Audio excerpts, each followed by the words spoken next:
pyetja a do fitojmë. Pyetja është sa do fitojmë.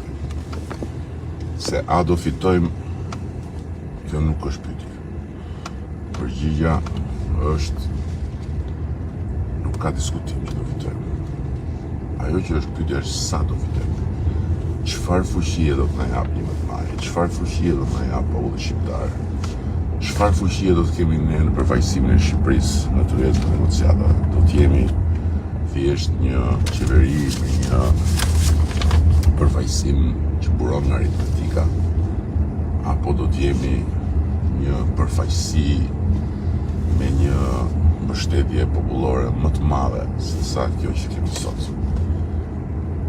Prandaj, nëse ne fitojmë aq sa kemi sot, ose më pak se që kemi sot, pra 71, 72, 73, 74, ne faktikisht kemi fituar zgjedhjet, por nuk kemi marrë një fuqi më të madhe. Thjesht kemi fuqinë që kemi. Çdo gjë mbi këtë është fuqi e shtuar e Shqipërisë dhe shqiptarëve. Sepse ne jemi duke kërkuar mbështetje për Shqipërinë që të jetë në BE. Këtë e dinë dhe ata.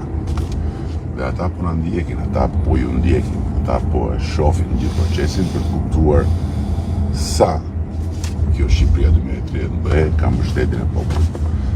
Dhe a është thjesht një shumicë e Edi Ramës dhe Partisë Socialiste, apo është një shumicë më e madhe shqiptarësh? Kjo është pyetja që ne do fitojmë. Kjo nuk diskutohet.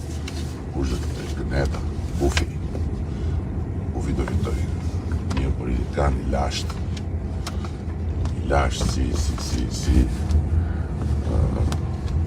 gjetje arkeologjike që vjen vërdallë për teatrin e Butrindit, sigur gjallë, i pashpres, i dëshpëruar, që rri dhe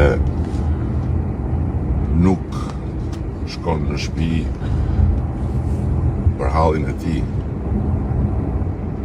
Ai do fitojë, si do fitojë?